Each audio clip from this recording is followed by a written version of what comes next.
Hello दोस्तों, कैसे हैं आप लोग। आई होप आप लोग सभी ठीक होंगे। तो कल के लिए मैं माफ़ी चाहता हूं कि कल थोड़ा सा इशू की वजह से आपको सीडीपी की क्लास नहीं मिल पाई और ईवीएस की क्लास भी काफ़ी लेट मिल पाई। तो आज मैं क्लास कंटिन्यू करते हुए और आगे बढ़ते हैं। और एक बात और कि पीडीएफ को प्राप्त करने के लिए आप सभी लोग हमारे टेलीग्राम चैनल से ज़रूर जुड़ें, जिसका लिंक मैंने इसी वीडियो के डिस्क्रिप्शन में दे दिया है। और जितनी भी हमारी क्लासेस हो चुकी हैं उसकी पीडीएफ भी मैंने टेलीग्राम चैनल पे डाल दी हैं, तो आप सभी लोग जाकर वहाँ से डाउनलोड कर सकते हैं। तो हम आगे बढ़ते हैं बिना टाइम को वेस्ट किए।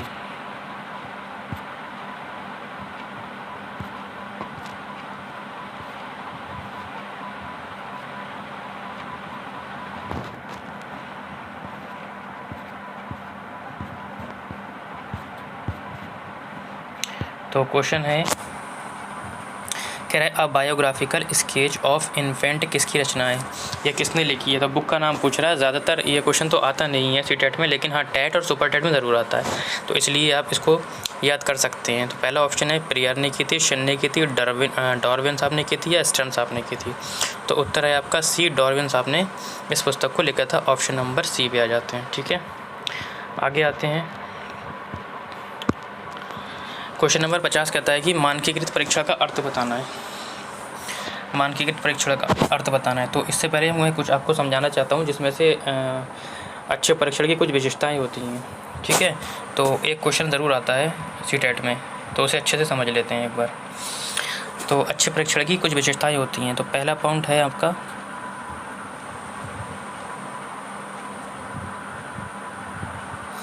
सबसे पहले है वैधता।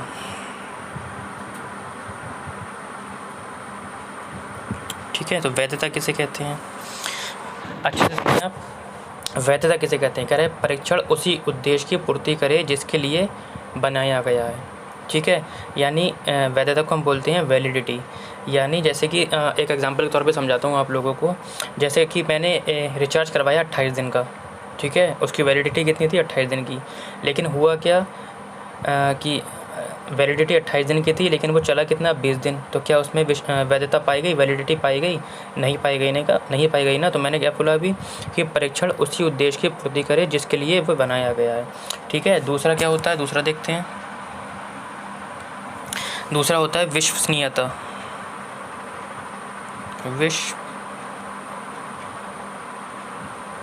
विश्वसनीयता। ठीक है, इसे हम बोलते हैं रिलायबिलिटी। ठीक है, इसका मतलब क्या होता है, समान परिस्थितियों में समान परिणाम देने वाला। इसका मतलब क्या होता है, समान परिस्थितियों में समान परिणाम देने वाला। यानी ऐसा समझें, एग्जाम्पल के तौर पर समझे कि मैं गया एक मिठाई वाले के पास, मैंने कहा जलेबी दे दो मुझे 50 रुपये की। तो उसने मुझे जलेबी दी और ताज़ी दी। ठीक है, गरम गरम दी। मैं ले आया, घर पर आने के बाद मैंने किसी बच्चों को भेजा और फिर 50 रुपये की जलेबी मंगाई। तब उसने मुझे गरम नहीं दी, तो उसने मुझे बासी दी। तो उसके काम में क्या नहीं पाई गई, रिलायबिलिटी नहीं पाई गई, यानी कि विश्वसनीयता नहीं पाई गई, यानी कि समान परिस्थितियों में समान परिणाम नहीं हो पाया। ठीक है, तो विश्वसनीयता समझ में आ गया। तीसरा होता है विभेदकता। तीसरा पॉइंट होता है अच्छे परीक्षण का विभेदकता। मतलब इसका मतलब क्या होता है, इसे भी अच्छे से समझें। यानी कि अलग अलग बौद्धिक स्तर पर अलग अलग परिणाम होना चाहिए। कहने का मतलब है कि एक क्लास में मंदबुद्धि भी है, सामान्य बुद्धि भी है और कुशाग्र बुद्धि भी है, लेकिन एग्ज़ाम लेने पर सभी के मार्क्स एक से आ रहे हैं।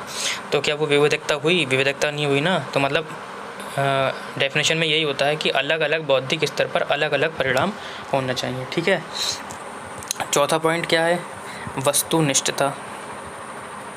वस्तुनिष्ठता।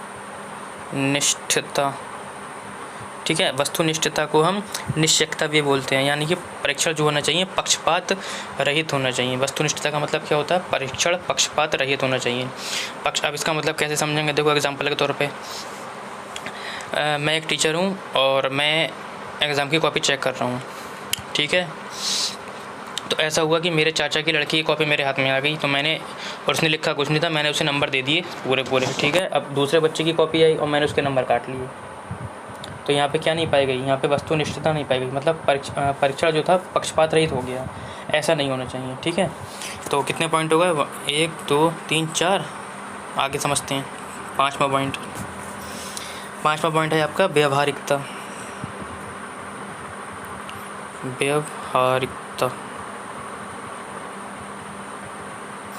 व्यावहारिकता में क्या आता है देखें, जो वास्तविक परिस्थितियों में प्रयोग ना किया जा सके, जो वास्तविक परिस्थितियों में, जो वास्तविक परिस्थितियों में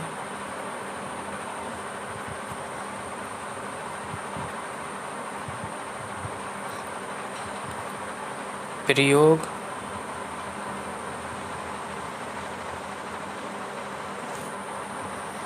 किया जा सके। ठीक है, यानी कहने का मतलब क्या है, अगर मैं आपसे कहूँ कि आज सुबह मैंने 5 लाख का नाश्ता किया, 5 लाख का आज सुबह मैंने नाश्ता किया, तो क्या ये वास्तविक परिस्थितियों में वास्तविक परिस्थिति है कोई? बड़ा चढ़ा कर बोल रहा हूँ ना मैं, मतलब मैंने कहा कि आज मैंने 50 लाख का नाश्ता किया, तो ऐसा क्या हो सकता है? नहीं हो सकता ना। तो वही हुआ, वही कह रहा है ये कि जो वास्तविक परिस्थितियों में प्रयोग किया जा सके। ठीक, लास्ट पॉइंट क्या है हमारा, एक और बचा है हमारा अच्छा परीक्षण का, मिथ्यता। मिथ्यता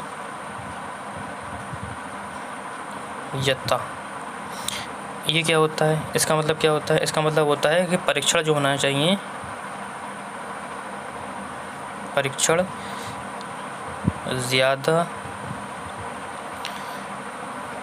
महंगा ना हो, परीक्षण ज़्यादा महंगा ना हो। मिथ्यता का मतलब होता है परीक्षण ज़्यादा महंगा नहीं होना चाहिए। ऐसा नहीं होना चाहिए कि हमें कोई परीक्षण करना है लेकिन वो महंगा, एक परीक्षण 1 लाख रुपए का, 10 लाख रुपए का, तो कैसे काम चलेगा? ठीक, तो मैंने क्या क्या ऑप्शन बताया आप लोगों को। अच्छे परीक्षण की कितनी विशेषताएं बताई मैंने? बताई वैधता हो गया, विश्वसनीयता हो गया, विवेकता हो गया, वस्तुनिष्ठता हो गया, व्यवहारिकता हो गया और मितव्ययता हो गया। वैधता का मतलब क्या बताया मैंने? परीक्षण उसी उद्देश्य की पूर्ति करे जिसके लिए बनाया गया है। विश्वसनीयता का मतलब क्या होता है? समान परिस्थितियों में समान परिणाम देने वाला। उसके बाद विवेकता का मतलब क्या होता है? अलग अलग बौद्धिक स्तर पर अलग अलग परिणाम होना चाहिए। वस्तुनिष्ठता जिसे हम निष्पक्षता भी बोलते हैं, इसका मतलब क्या होता है? परीक्षण पक्षपात रहित होना चाहिए। व्यवहारिकता क्या होता है? जो वास्तविक परिस्थितियों में प्रयोग किया जा सके। और मितव्ययिता क्या होता है? परीक्षण ज़्यादा महंगा नहीं होना चाहिए। ठीक है, आप लोग समझ गए होंगे। तो आगे बढ़ते हैं।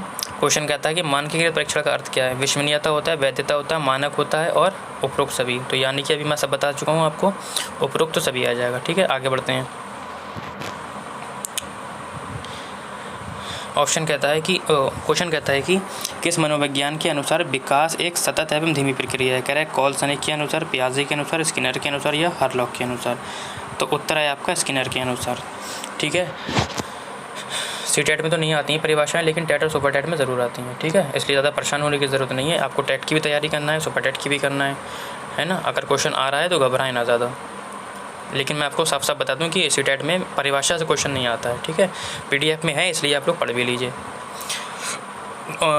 नेक्स्ट क्वेश्चन है कि व्यक्तित्व विकास की अवस्था है। ऑप्शन है अधिगम एवं वृद्धि, व्यक्तित्व अध्ययन, उपचारात्मक अध्ययन या इनमें से कोई नहीं। तो क्वेश्चन कह रहा है व्यक्तित्व विकास की अवस्था बताना। तो व्यक्तित्व का जो विकास होता है अधिगम और वृद्धि पर होता है डिपेंड। ठीक है, आगे बढ़ते हैं। कह रहा है विकास में वृद्धि से क्या तात्पर्य है? जो विकास है उसमें वृद्धि से क्या तात्पर्य? कह रहा है ज्ञान में वृद्धि होना, संवेग में वृद्धि होना, वजन में वृद्धि होना या आकार, सोच, समझ, कौशलों में वृद्धि होना। क्या आपको ये नहीं लग रहा है? देखो ये भी होता है विकास में, ये भी होता है, ये भी होता है, तो मैं 3 आंसर थोड़ी ना लगाऊंगा। क्यों ना मैं एक ये वाला आंसर लगा दूँ जिसमें आकार, सोच, समझ, कौशल सब चीज़ें इंक्लूड हो जाएंगे। ठीक है, आगे बढ़ते हैं। कह रहा है तनाव एवं क्रोध की अवस्था। तनाव एवं क्रोध की अवस्था, शैशवावस्था, बाल्यावस्था, किशोरावस्था। ऑप्शन नंबर डी जो है नीचे है, लेकिन उत्तर हमारा यहीं पर ही है। तनाव एवं क्रोध की अवस्था होती है किशोरावस्था। ठीक है, आगे बढ़ते हैं। कह रहे हैं बालक का जो विकास है वो परिणाम होता है। बालक का विकास किस पर परिणाम होता है? एक इम्पॉर्टेंट क्वेश्चन है ये और 100% आएगा। एक क्वेश्चन आता ही आता है हर बार। ठीक है, कह रहे बालक का विकास जो होता है परिणाम होता है किसका? कह रहा है वंशानुक्रम का, वातावरण का, वंशानुक्रम या वातावरण की अंतःक्रिया का या आर्थिक कारणों का। तो उत्तर हो जाएगा हमारा वंशानुक्रम का भी होता है, वातावरण का भी होता है। तो 2 ऑप्शन थोड़ी ना लगाएंगे, हम लगाएंगे सी जिसमें दोनों इंक्लूड होंगे। अब इसे अच्छे से समझ लो कैसे करके। देखो वंशानुक्रम और वातावरण की अंतःक्रिया का मतलब क्या है? एग्जाम्पल के तौर पर मैं आपको समझाता हूँ। ऐसे समझें कि कोई किसान है जिसने इस बार बहुत अच्छा बीज बोया A1 क्वालिटी का। ठीक, किस लिए बोया? कि अच्छी फसल हुई है। लेकिन तब क्या हो कि वातावरण के द्वारा उस साल बरसात ही ना हो। तो क्या फसल अच्छी होएगी? मतलब बीज तो अच्छा था लेकिन वातावरण ने अपना प्रभाव नहीं दिखाया, बारिश नहीं हुई, तो क्या फसल अच्छी होएगी? बीज के कारण नहीं होगी ना। तो वही है कि वंशानुक्रम वातावरण की अंतःक्रिया का परिणाम होता है, ये ध्यान रखना, ठीक है। अच्छे तरीके से एक क्वेश्चन आएगा आपका इसमें से, समझ गए? फिर से आगे बढ़ते हैं। अच्छा, ये क्वेश्चन जो है इसी में इंक्लूड हो गया आपका, देखते हैं। कह रहा है श्यामपट्ट पर लिखते समय सबसे महत्वपूर्ण क्या होना चाहिए? कह रहा है अच्छी लिखावट होना चाहिए, लेखन में स्पष्टता होना चाहिए, बड़े अक्षरों में लिखना होना चाहिए या छोटे अक्षरों में लिखना होना चाहिए।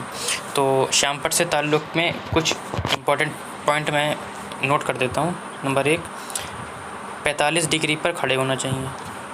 2, बोर्ड के लेफ़्ट साइड में खड़े होना चाहिए, ठीक है, जिससे कि बच्चों को दिखता रहे, आप लिखते रहें, ठीक है। और तीसरा पॉइंट है लेखन में स्पष्टता होना चाहिए, लेखन में स्पष्टता होना चाहिए, स्पष्टता होनी चाहिए, ठीक है। भले ही काम गंदा, आपकी राइटिंग ख़राब क्यों ना हो, लेकिन स्पष्टता होनी चाहिए, बच्चों को समझ में आना चाहिए, ठीक है। ये 3 पॉइंट इंपॉर्टेंट है। देख लो अब ऑप्शन कौन सा होगा। तो क्या है, लेखन में स्पष्टता होनी चाहिए, ठीक है, ऑप्शन नंबर बी। अच्छी लिखावट होना चाहिए, बड़े अक्षर में लिखना या छोटे अक्षर में लिखना, इससे मतलब नहीं है। लेखन अगर स्पष्ट होगा तो बच्चों को समझ में आना चाहिए और समझ में आएगा भी, ठीक है। आगे बढ़ते हैं। कह रहा है कि शरीर के आकार में वृद्धि होती है क्योंकि शारीरिक और तथ्यात्मक विकास होता है, या संवेगात्मक विकास होता है, संज्ञानात्मक विकास होता है, या नैतिक विकास होता है। तो उत्तर हो जाएगा हमारा शारीरिक और गत्यात्मक विकास होता है।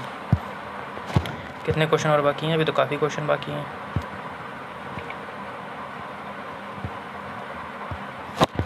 चलो 60 क्वेश्चन लेते हैं आज। क्वेश्चन नंबर कहता है कि पियाजे के संज्ञानात्मक विकास के अनुसार संवेदी क्रियात्मक अवस्था होती है। ये क्वेश्चन कई बार रिपीट हो चुका है, देखो पीडीएफ में भी मेरी बार बार आ रहा है, इसका मतलब ये क्वेश्चन बार बार आता होगा। तो पियाजे और वाइगोत्स्की और आपका कोलबर्ग से एक क्वेश्चन किया, कम से कम 5 क्वेश्चन आते हैं, ठीक है। तो मैंने पहले भी बताया था, जन्म से या 0 से 2 वर्ष कौन सी होती है? संवेदी पेशीय अवस्था होती है, ठीक है, जो आपका उत्तर हो जाएगा। 2 से 7 वर्ष कौन सी होती है? पूर्व संक्रियात्मक अवस्था होती है, पूर्व संक्रियात्मक अवस्था होती है। 7 से 11 वर्ष मूर्त संक्रियात्मक अवस्था होती है और 11 से 15 या 16 अमूर्त संक्रियात्मक अवस्था होती है, ठीक है। तो इसका उत्तर क्या हो जाएगा? जन्म से 2 वर्ष, ऑप्शन नंबर ए, ठीक है। नेक्स्ट क्वेश्चन और आखिरी क्वेश्चन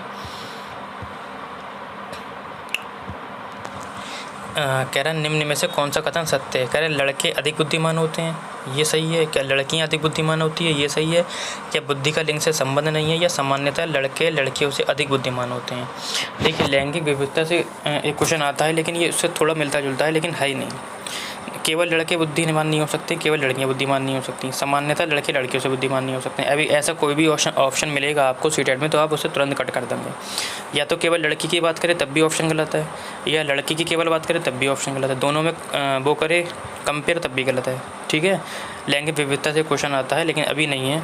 तो बुद्धि का जो होता है लिंग से संबंध नहीं है, ठीक है, ये ऑप्शन हो जाएगा ठीक आपका। तो आज के लिए बच्चों उतने ही।